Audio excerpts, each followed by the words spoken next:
Let's Not Meet Episode 2. Door opened too slowly to be my roommate. First time posting a long-ish story like this, so I apologize if it's not very refined. So this happened about 3 years ago when I was a sophomore in college. I had just moved into my very first apartment with my best friend Ron. On par with most first apartments. It was the cheapest 4 walls and a roof we could afford. With that being said, we were witness to a lot of questionable activities as our complex was home to a fair amount of eccentric people, yet the freedom of having your very own place is exhilarating, and acted as a sort counterbalance to the shenanigans that were commonplace in our new community. In any case, we made sure to be vigilant and keep our doors locked. Well, most of the time. It was a Monday around 2 in the afternoon and I was just getting back from my morning string of classes. Ron dabbles in gamer culture and would usually be going to bed when I got up. Around 9 AM, so he was dead asleep. I was in sort of a rush as I had to finish up a paper for my 4 PM class. So I went swiftly to my room. I pulled out my laptop, plugged in my headphones, and began to type away.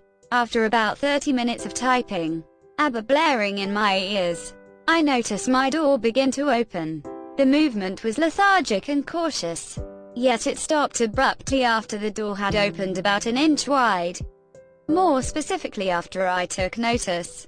Unable to see anything through the open sliver, I become inquisitive, assuming it's Ron. I call out, "What?" No response. "What do you want?" No response. "Bro, what the fuck do you want?" The door remained cracked as I demanded answers until my annoyance became clear and my tone began to change. Then it methodically closed as slowly as it was opened. So slow in fact it almost didn't latch. Still under the assumption it's Ron, I begin to get even more annoyed. Ron and I have a colorful relationship, so we frequently yell, swear at each other. "Bro, seriously, what the fuck do you want?" "I'm trying to write a paper." Ron, stop fucking with me, bro, and just tell me what you want." After about the third yell, something makes my heart sink to my stomach. Bells begin to ring in my head, and my gut is convinced something's wrong. It wasn't like Ron to mess with me like that. And even if he did decide to break habit, he would have come back and done it. It's just a prank. "Bro," routine long before I started yelling. I sprung up from my bed. Heart racing, blood pumping, adrenaline flowing. I reach under my pillow and grasp the cold metal sheath of the M7 bayonet my dad had bought me some odd years ago. Everyone made fun of me for sleeping with it, but look who's laughing now. I take the blade out and begin to move toward the door, cautiously calling out to Ron one last time just to make sure my paranoia isn't getting the best of me. "Alright, Ron, did you need something?" Greeted with silence yet again. I take that as my cue to exit the room. I grasp the doorknob and begin to twist ever so slowly, my stomach twisting right alongside it. With a distinctive click, the door unlatches and I begin to tenderly open it. As soon as there's enough room, I peer my head out into the hallway. Nothing. I finally step out, and as my body crosses the threshold from room to hallway, my adrenaline spikes. Knife in hand, I make my way to the living room with a simultaneous sense of cautiousness and urgency. I make the 15-foot journey to the living room and do a scan of the area. Nothing. Upon seeing the empty, quiet living room, my body immediately relaxes. My grip on the handle of the bayonet loosens, allowing my knuckles to go from a ghostly white back to their normal, pink fleshy color. However, my moment of relief was short-lived as something dawned on me. The living room was empty, as in devoid of human presence. I turn back to the hallway and sprint to Ron's door. Unafraid to forego common courtesy, I barge right in. As the door swings open and I take my first steps inside, I'm once again met with a gut-wrenching feeling and a modest spike of adrenaline. Ron was dead asleep. With a mix of yelling and shaking, I finally wake him up. A very groggy and pissed Ron mumbles at what over my franticness. Already knowing the answer, I ask one question out of denial and hope. Did you open my door a couple minutes ago? Quote, no, WH. As the sound of the most hated word in the English language fell upon my ears, I was already halfway out of Ron's room. As I re-entered the living room, I gave things a second look. Upon further inspection, I noticed the absence of my Xbox, my roommate's PS4, and my roommate's backpack, filled with expensive college textbooks, and his laptop. I sprint out the front door and up the stairs to the outside of my complex, desperately trying to see someone carrying a backpack and/or game consoles. I run the perimeter and find nothing. Defeated, I make my way back to the apartment and find Ron standing in the living room. Still groggy and very much confused, I explain the situation we now found ourselves in. We called the cops, which took our statements and nothing more. The interactions we had with the PD is another long story, one filled with the worst instances of incompetence and stupidity I have ever seen. But to sum them up, the person who opened my door that day was never arrested. This is in spite of the fact it is considered felony home invasion, since Ron and I were home and my father and literally figured out who did it. So, unless it's to give me back my Xbox, or Ron his PS4 and backpack, let's not meet again. Middle-aged man tried to harass me, 16, and tried to run me off the road on my bicycle. I am still very shaken after this encounter and my mind is absolutely racing. I have no idea who this man was, and this was my first experience with a person harassing me on the bike. It's common for bicyclists and motorcyclists to be harassed, but this just went too far. I am doing a summer online course for gym. We have to do 2.5 miles, 45 minutes, 18 minutes per mile at the bare minimum for all workouts. So I have been going on bike rides and I usually get huge support. I stay to the side of the road. People honk and give me a thumbs up out of their window, and it's a great interaction all around. Sometimes, people are not so wonderful. How my city is constructed is a little tricky. There are a lot of new places being built, so many sidewalks are blocked off, so as a technically legal vehicle, I drive my bike on the road as fast as I can. I had been biking for over 6 miles and was less than half a mile away from my home, where I see, if I'm remembering correctly, a beige Honda Accord, maybe from 2012, roll down his window and yell at me, "Get off the road, you're not allowed on here. Go on the sidewalk." Quote, I peek into this man's car and see a little girl in his passenger seat, absolutely red in the face. He is driving right next to me, slow and glaring, for I yell back, "What I'm doing is legal. Leave me alone." Quote, I speed up to the stoplight hoping I could make it and leave him at the light. I did not. This guy drove next to me again. "Get on the sidewalk." Quote, I was so scared at this point. I am definitely more a fight than a flight when I'm scared. F******** cough. I keep pedaling. The one thing racing through my mind is go faster. Go faster. He'll need to get off eventually. He starts weaving in and out of my lane and his, and if he's trying to freak me out, it is working. I really am trying at this point to pedal fast. This dude starts speeding up, and so I think, oh thank God, he got bored. Nope. He starts hanging his phone out of the car and is recording me.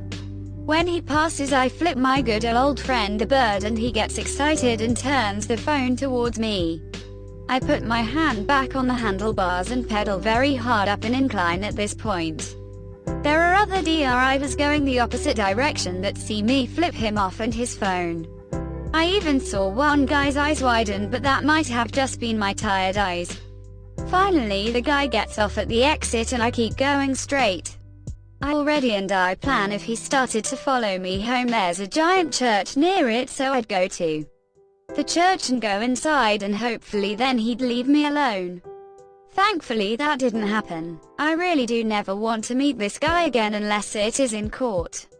I couldn't get his license plate, but if anyone finds a video online of a young girl 16. Short brown curly hair, yellow shirt, blue jean shorts, white tennis shoes on a blue and black bike. Please comment down below the link so I can get this man's name.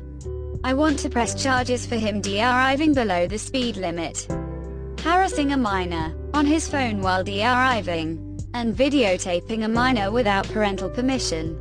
I truly don't want him getting away with scaring the living hell out of me and putting other drivers in danger. Bus driver kidnapped me. This story has been posted before. That's my old account I no longer have access to. This happened about 6 years ago. A little info about myself. I am a 23 years old female. I am also very small. I am 4'11" and weigh 95 pounds soaking wet. No, I don't have an eating disorder. My 11th grade year of high school is when this event took place. It was within the first 2 weeks of school and I was a bus rider. We had a new bus driver. Me being a very social person, I always thanked him for his service and was always super nice to him. And I believe that's where I messed up. One day after school I was riding the bus. I was always one of the first to be dropped off. So when I realized I had been on the bus for an extra 10 minutes, I was a little curious and just chalked it up to the fact that bus routes get changed all the time. At this point I had been on the bus for about 30 minutes and there 2 kids left on the bus. An old friend of mine and of course myself. This friend of mine lived in a very remote location and there was absolutely no cell service out there, so when we dropped her off I couldn't call my parents to let them know what was happening. My friend tried really hard to convince me to get off at her stop. Little did I know I should have listened. As we were leaving this area, the bus driver pulled into a cemetery and told me to look out my window. When I did, I saw a torn to shreds baby deer. My whole body went into shutdown mode. I didn't know what to do. My initial reaction was to pull out my phone and call my parents when I remembered I had no signal. I immediately got up and ran to the back of the bus. Keep in mind I'm the only kid on this bus. We sick by that deer for a good 10 minutes and the whole time I'm in the back and my blood is absolutely boiling. It was everything in me to not run off that bus and look for help. When we started to leave, he just started talking about random stuff. Like how he loves his wife and loves his new job as a bus driver. The whole time he's barely paying attention to the road. I get on my phone and go to Google Maps. Thank God they work even without service. I realized my house was 15 minutes from where we were and I was super excited to be going home soon. Boy was I wrong. This jackass then decides to take a shit ton of back roads and keep talking to me. The whole time I'm sitting in silence still, with no service on my phone. So about 20 to 25 minutes later I start seeing landmarks that are around my neighborhood. I look down and there's service on my phone. I immediately call my dad. He doesn't answer. Not even 2 minutes later we pull into my neighborhood and he drops me off at my house. I wanted to run, but for some reason I just stood in my yard and stared at him, frozen in fear. Eventually he pulled off, and when he did I took off running into my house. My parents were in their room freaking out about where I was. My mom started grilling me about where I was and what I was doing. I get out of school at 2:15 and got home around 4:45ish. On a normal day I would get home at like 2:30, so my mom was very upset. My dad's phone was dead because he tried to call so many times. I began to cry and tell them everything that happened. My dad was furious and called my school and used my mom's phone to record the whole conversation between my dad, the principal and myself. My principal was extremely pissed off about what had taken place, as was my dad.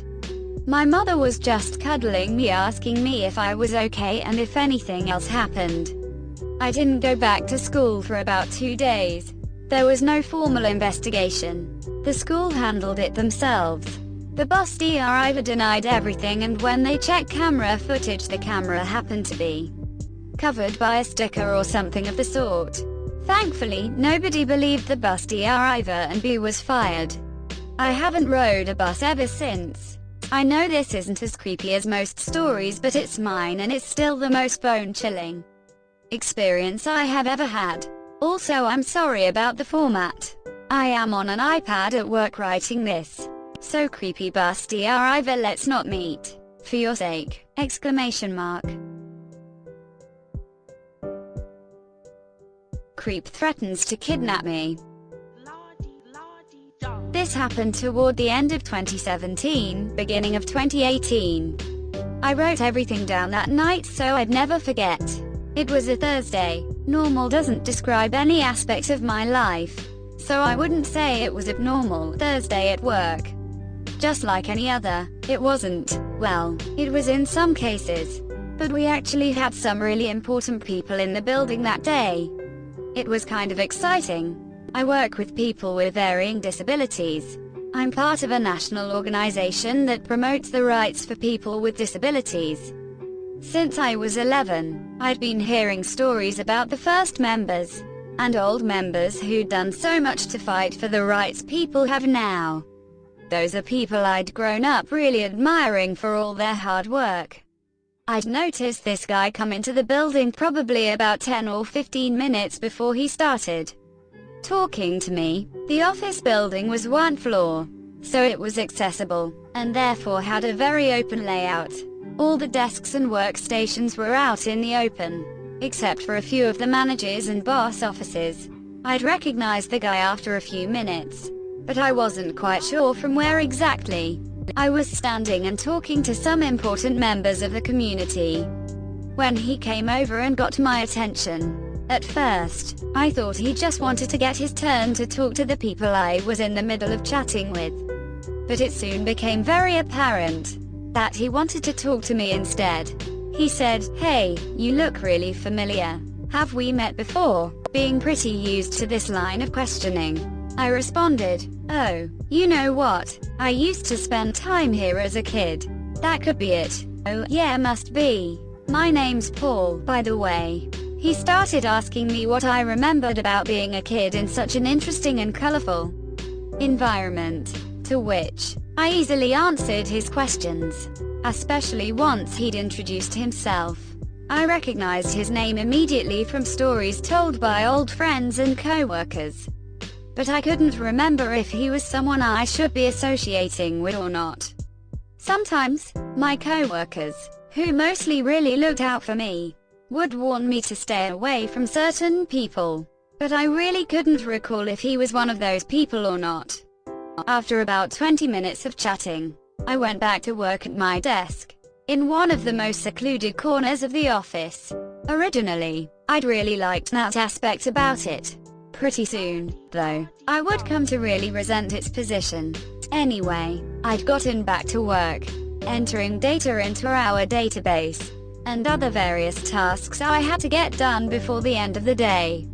I was so focused, I didn't really notice that everyone had started leaving and the office had emptied out a lot sooner than normal. It wasn't actually unusual for that to happen around 2:30 on a Thursday afternoon, but I'd really gotten used to having close friends around that always had my back. At this point, some of the people I was closest to had left the organization, and I'd started to feel, well, less safe than I had previously. So, there I was, minding my own business, when all of a sudden, Paul was leaning against the wall next to my desk, just staring at me. "Hey, I really enjoyed our conversation earlier. Do you remember?" Quote. He started asking me if I remembered some mutual acquaintances, which I did. I really should have tried to get up and go into the back, where I could be around one of my co-workers, who'd been like another mom to me, growing up. However, Paul had seemed kinda harmless at that point. Everything was fine at first, until it took a dark turn. Paul said, "You know, when I first saw you, I was captured by your beauty." Thanks. I was feeling pretty awkward at that point, but I didn't want to be rude. Truthfully, I only sorta recognized you. But wow, you've really grown into such a gorgeous young lady. He sat down in one of the chairs by my desk, where clients usually sat. He scooted it closer to me, and I scooted as close as I could to the wall, trying to put some distance between us. As I looked around, there was nobody else in the immediate vicinity, which most likely meant everyone else was either in a meeting or had gone home, except for our receptionist, who was blind. Since the alarm bells were going off in my head, I said, hey, Paul, I'm gonna need to get back to work soon. I wanted to be polite, because he really hadn't done anything wrong. I just got this super strange vibe from him all of a sudden. Okay, sure, I understand. But oh, just let me ask you this one thing. So, he started asking me work-related questions about affordable housing, which is something I tend to have some knowledge about. He got himself comfortable while we started having a more productive conversation, before he completely derailed it. Yeah, no, I just moved back from Kansas recently. He'd already said it 2 or 3 times during our conversation. Yeah, I think you mentioned that. I think I'm gonna go back soon. He lightly set his hand on my knee while he talked, and I scooted it away so his hand fell off. Please don't touch me. I tried to be polite, but I absolutely hate being touched by people I don't know. Oh, I'm sorry. It's just, you remind me so much of my daughter. I used to be so close with her, but we don't talk much anymore. It's her mother's fault. I'm sorry to hear that, I told him flatly. At this point, I just really wanted him to leave me alone. You have no idea, it's been such a hard few months. He put his hand on my knee again, and that time, I pushed him away. Please don't touch me. I don't like that. Oh, I know. I'm sorry. I keep forgetting. Then he reached up to touch my hair. I have really long hair, and even though I hate it almost more than anything else, people tend to touch it without asking. So, it's not that uncommon. Your hair is just so stunning. Paul, please don't touch me. I've asked you a few times already. Now, normally, any one of my guy co-workers would have come over and saved me. It's what always happened. I could just look over at one of them from across the room and they'd immediately start yelling at the offending person to leave me alone or they'd be kicked out. I had 3 masculine co-workers who'd been known to do that for me without question. Except this one instance, cause none of them were there that day, and only one was still working with me. At the time, I started to stand up, trying to skirt around Paul and find one of my other co-workers, or anyone really that could have had my back or just been a witness to the things this creep was saying. Unfortunately, Paul stood up too. He wouldn't let me move around him. He had me trapped in my once safe little corner, conveniently out of the way of any cameras, or anyone who could have seen what he was doing. Where are you going? He practically demanded. Oh, I just have to pee. I straight up lied through my teeth, planning on hiding in the bathroom for the rest of the day. Honestly, I never got the chance, though. No, our conversation was just getting good. You can't leave right now. But I really have to. Paul reached out and started touching my hair again. He had me backed up into the corner, and he was a lot taller than me, so I couldn't get around his lanky arms. I really want to take you back to Kansas with me. No, I was really starting to get kinda scared. He'd completely stopped trying to hide his creepiness. But we could have such a good time together. I'm not that much older than you. Actually, he was already well into his 50s, and I was 24. I have a boyfriend, and I'd never leave this state. I'm sure your bosses wouldn't mind. We could build a good life together. No, I couldn't come up with a reason to try to get around him fast enough. So I just ducked under his arm and sat down behind the computer. I woke it up and pretended to get back to something I was working on. But really, I sent an SOS message through Google Chat to my manager, Amy, asking for her help. I wasn't even sure if she was at her desk, but I sent it anyway and closed out of the chat box.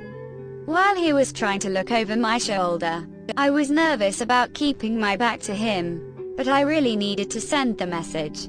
Once I was facing away from him, He started playing with my hair again and touching my shoulders. Leaning in close, he started whispering in my ear, "If you don't come with me willingly, I might just have to kidnap you and take you there when you're alone and least expect it." That's when it all happened. To be fair, he could have been joking. I'm really not sure, but I wasn't about to treat it like a joke. Plus, he'd sounded pretty damn serious to me. It was at that moment that my manager just happened to walk by. Unbeknownst to me, she hadn't seen the message I'd sent her, having just gotten out of a meeting. But she must have noticed the panicked look on my face. Or maybe she was completely oblivious to it all, and actually did need my help. "Hey, Bob, I need your help with something in my office." I immediately grabbed my phone and bolted around Paul and made a beeline toward my manager, even going so far as to speed walk in front of her. So she was between me and him. When we made it to her office, I thought for sure she'd close the door, and I could tell her what happened. But instead, Paul followed us, and she let him. My heart was still pounding, and I was really trying to hold my shit together. But Amy let Paul into her office, while I was doing some random filing. And he continued exactly what he was doing when we were alone. He came up behind me and started playing with my hair, while talking to Amy. I moved away from him, to the other side of her office, but he kept trying to get close to me. Disappointingly, Amy did nothing to keep his grubby hands from touching my shoulders and my hair. Despite me telling him several times, in front of her, to please stop. He even asked her if she would mind if I took a little vacation for a while. To which, she answered that no, she didn't mind at all. I'm not sure if she was tired or busy or had other things on her mind. But it didn't seem like she noticed how uncomfortable Paul was making me feel, even after I moved behind her. So she and her desk were between me and him, while I continued filing things. All of a sudden, Amy made an announcement that struck fear into my heart. "Paul, I have to get going now. So you're gonna have to leave my office and go find someone else to chat with." "Okay," quote. I stared at her like she'd grown a third head. Everyone else in the building except the department heads had gone home for the day, and they were all in meetings. Was she seriously going to leave me and Paul alone? I was still scheduled for another hour and a half. It took a few minutes, but Amy finally got Paul to leave her office, while I hung around as she gathered her shit. "Are you really leaving? I can't be alone with that guy." "Yeah, I sorta saw. He was being weird, right?" So, she did see it too. I wanted to ask her why she didn't stop it, but she was in a big rush to leave. "If you're leaving, can I please go home too?" I swear, my eyes probably filled with tears, 'cause I was seriously about to start crying. Mostly, I was just nervous as hell. My manager seemed to notice for the first time, and nodded her head. "Yes, go ahead. Can you stay until I pack my stuff and leave with me?" Amy huffed a little, looking exasperated by the simple conversation we were having. "Honestly, I really have to get going. I have an appointment I can't be later." "Oh, okay. See ya tomorrow then." I didn't push the issue. Instead, I followed her out of her office and hurried to grab all my crap. I don't even think I properly shut down my computer. I was in such a hurry. But I didn't actually see Paul again until right as I was rushing out the building gates. Paranoid, I looked around and there he was, about 20 yards back, and undoubtedly following me. I knew for sure, after I'd made a couple turns, and he didn't keep going straight. Seeing a crosswalk sign slowly counting down to the end, I bolted across the street, and Paul got caught at the traffic light. On the other side, breathing heavily, I called my mom, so I could tell her what happened. I was hoping she would calm me down, but instead, she told me it was my fault and I should have told him off right away. She said if I was more assertive, creeps like that wouldn't bother me as much as they had in the past. She spent the next 20 minutes berating me about how I needed to be better about standing up for myself. even against men twice my size. Part of me really believed that was true. Part of me still does.